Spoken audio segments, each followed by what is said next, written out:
see right now, Jeff, I'm still wearing my crown. Yeah, I'm such a diva, such a diva.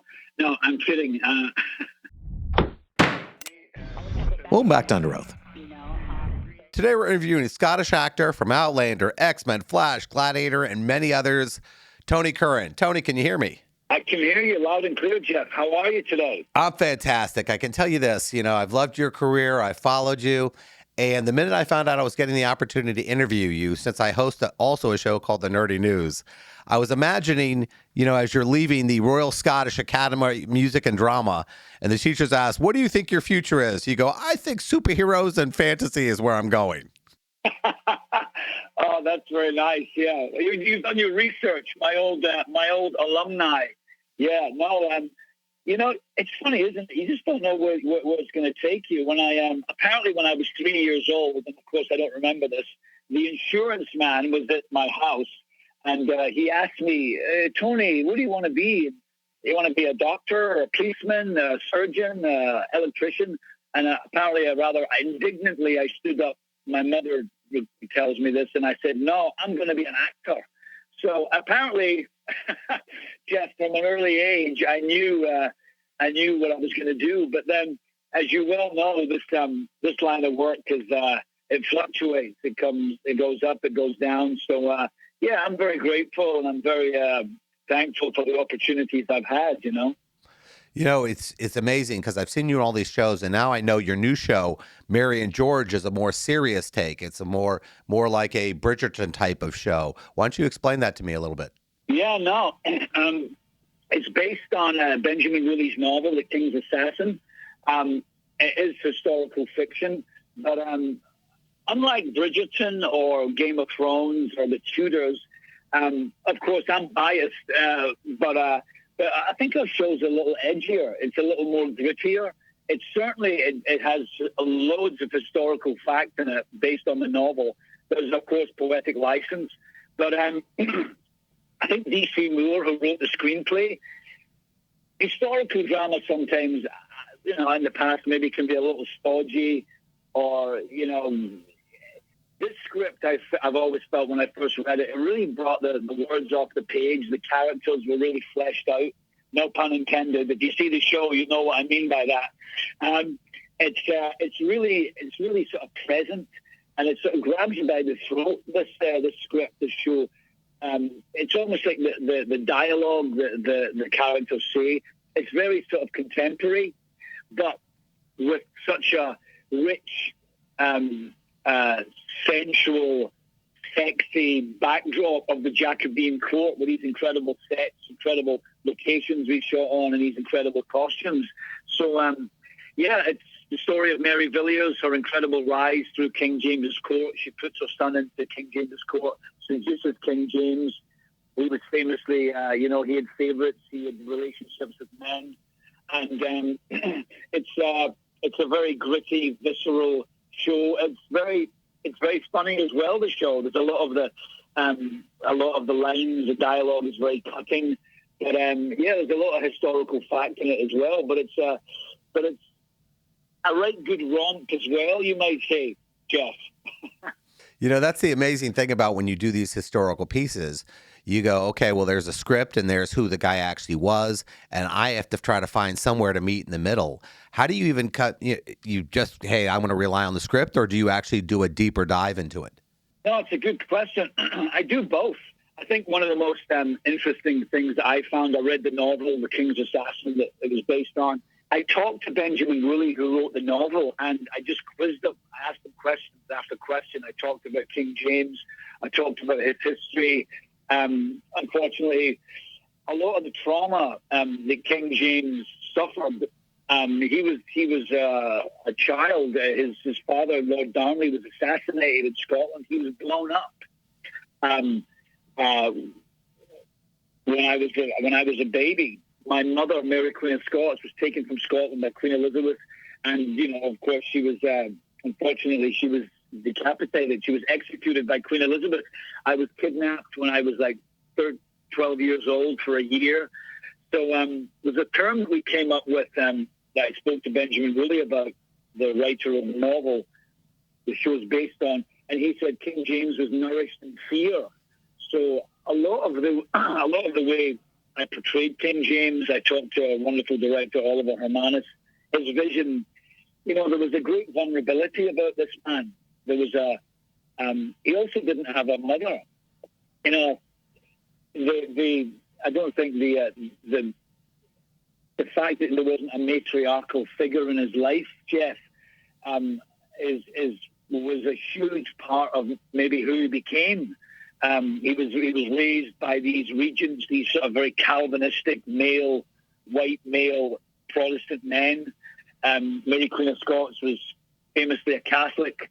At that time as well, there was the Reformation, where Scotland was changed from a Catholic country to a Protestant country. So there's all these incredible tumultuous changes within culture and society at that time.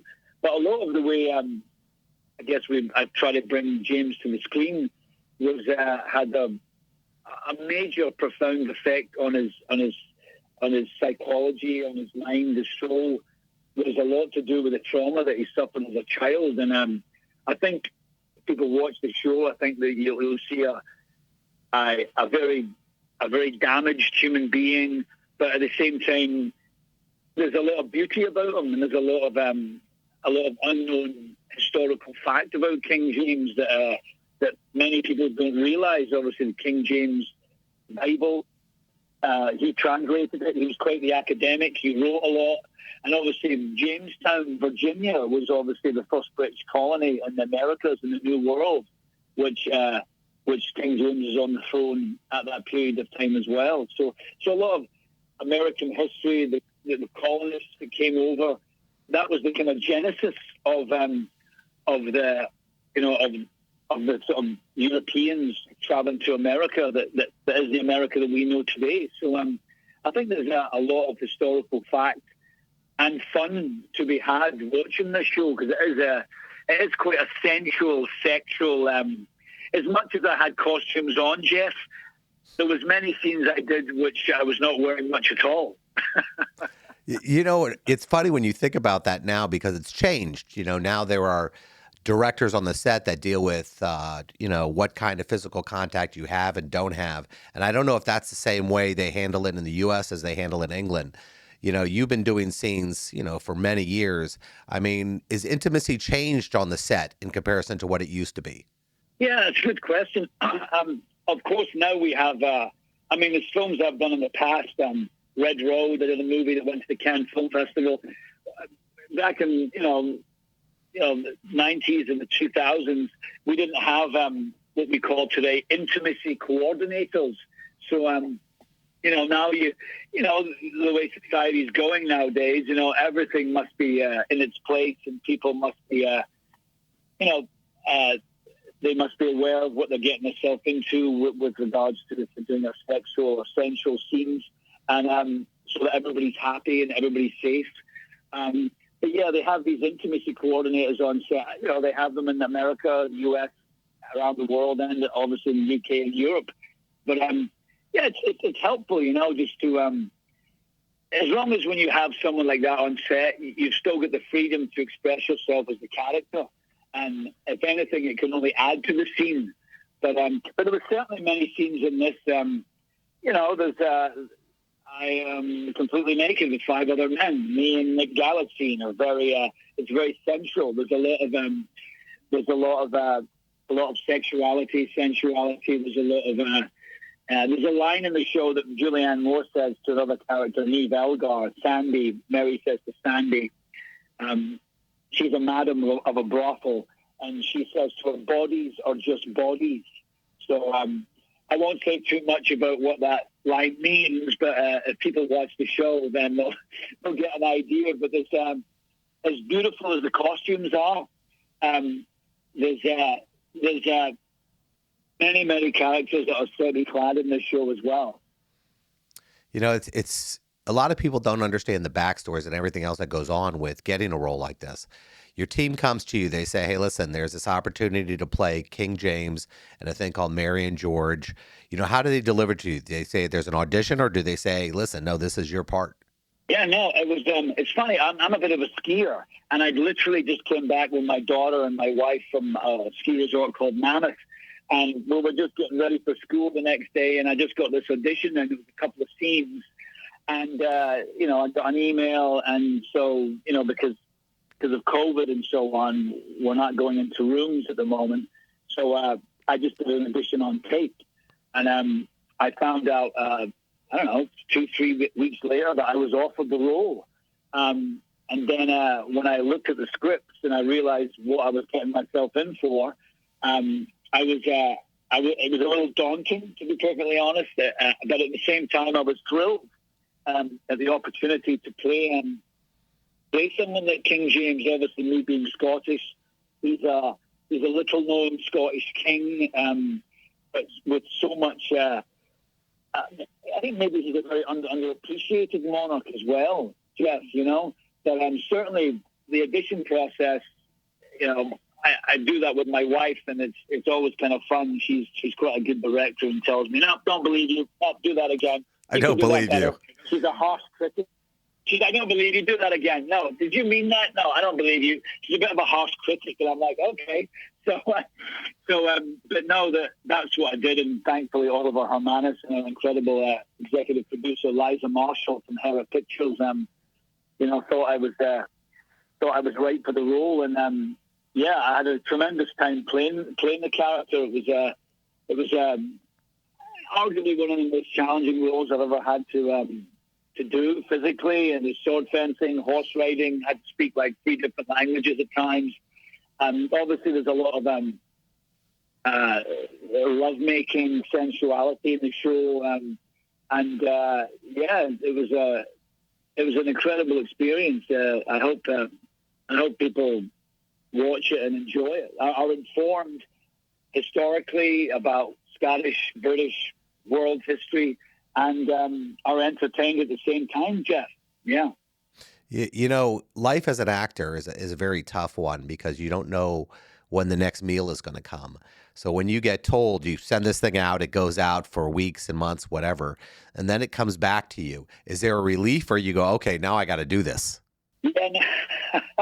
Oh no, I mean, as you know, it's quite a fluctuating line of work, but I'm very grateful to get the opportunity to play certain characters, and when you see the content and you see what you have to do, then no, I'm just, I guess what we do, we put a mirror up to society. We're storytellers, and the fact that we get to actually tell a story that can be entertaining, that can be funny, that can be thrilling, dramatic, it can be sad, it can be uplifting, but it's also a compelling historical journey as well into Mary, George Villiers, King James, as characters like Sir Walter Raleigh, Sir Francis Bacon, little-known British historical figures that are giants in sort of in British history, and so to have these characters brought to the screen is really thrilling, actually. I get to talk, and I've done a lot of. I write comic books too, so I do these conventions like you do every once in a while, and you're always there signing your autographs, doing your things. How important is it for you to surround yourself with people who keep you grounded? Yeah, no, I'm so not grounded. I'm actually, see right now, Jeff, I'm still wearing my crown. Yeah, I'm such a diva, No, I'm kidding. I do have my crown sitting next to me, though. No, I'm pretty down to earth. I'm a pretty down to earth cat. In fact, when I got off the plane last night, instead of my car picking me up, two of my friends, Brian and Sean Connigan, because I used to live in Brooklyn, Bay Ridge, back in the 80s. I lived there for a while when I first came to New York. And the first thing we did was I said, we're going to go to Manhattan for dinner. And my friend Sean went, no, we're going to go to Brooklyn. We're going to go to Gino's and have chicken cutlet parmesan and a glass of wine. So it's important, I mean, so that's what I did as soon as I arrived in Los Angeles last night. So, yeah, I mean, I think if you get carried away with yourself and start believing the hype, I think the man Robert De Niro said, in this business, interviews I've seen with him, you don't get too high and don't get too low. You just got to keep sort of a calm equilibrium. And people enjoy your work. That's great. People don't like it. Well, that's their problem. But so I'm very grateful for the opportunities that I've been able to get. But I'm certainly excited about Mary and George and what the what the American audience will take from it. I ask this question to a lot of classically trained actors, and I always say, if given a choice between a Tony or an Oscar, which one would you take? Good question. Because I miss being on stage, actually. The last thing I did was a play called The Bacchae with Alan Cumming. He played if you know the Scottish actor Alan Cumming, he lives in New York here. He played Dionysus. I played a character called Pentheus. That's a tough one, but maybe I don't know. Maybe I'd have to go for the Academy Award. Yeah, that gets you the work, right? Honest, although it'd be nice to. There's some actors who have won them all. They've won the Golden Globe. They've won the Emmy. They've won the SAG Award. They've won the Academy Award. They've won the Tony. I mean, I would take any one of those, But anytime your work gets attention and people enjoy it, as an actor, we're storytellers basically, and if people respond to what you do, that's to inform them, to entertain them, to shock them, to make them smile or cry or whatever. It's I love what I do, and I'm very lucky and fortunate to do what I do. But it's I've been doing this for 40 years now, Jeff. I started when I was 14 years old, and I'm 54 now. So you never know what's around the corner, So as I tell my wife, I got to stay frosty, got to stay grounded, stay frosty, and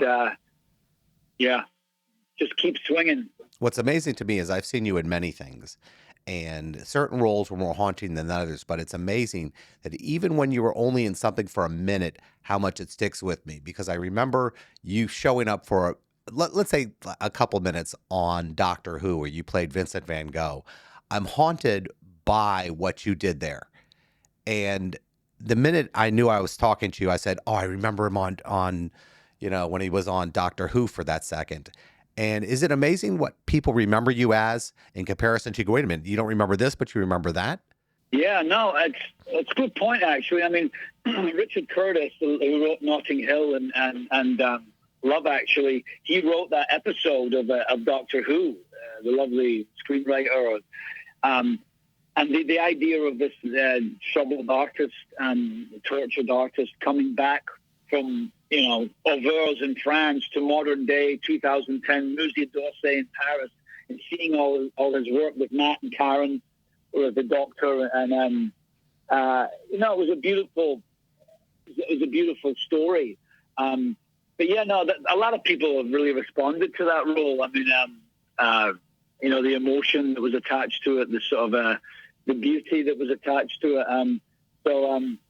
Even I was just chatting to somebody about the cameo I had in Gladiator with Russell Crowe, and my nephew always says, Uncle Tony, you always die in projects you do. And I say, well, everybody died in that film, kid,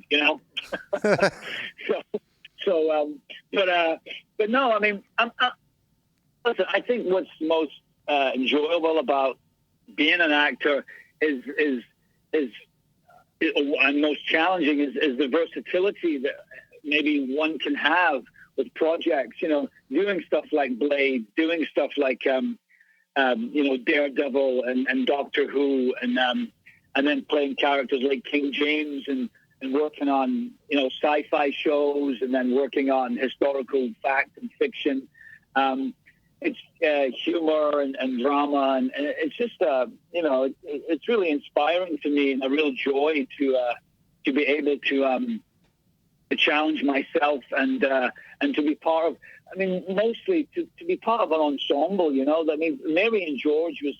I don't think our show could have been as powerful and as fun as it was if it wasn't for Nick and Julianne and our incredible cast of directors and production, Annie Simmons, our incredible head of wardrobe, our makeup. If it wasn't such a fun collaboration, you know, I think for me, the process of, well, like a big circus, you know, and it's kind of like, for me, that's the most sort of fulfilling part of it. You can, whatever you put on screen, I think fundamentally what's important is that you, I mean, some roles are more intense than others, but at the same time, I think if you bring a lightness on set, when the cameras roll, you got to get into what you're doing, of course. But I love the ensemble and working with other people, like a big family, you know. So that inspires me greatly to keep on doing different projects and challenging myself, Jeff. You know. Well, I can't thank you enough. And the show's on Stars, and I look forward to talking to you again, Tony. I look forward to it. It's great to chat to you, my friend. Thank you so much. Thank you.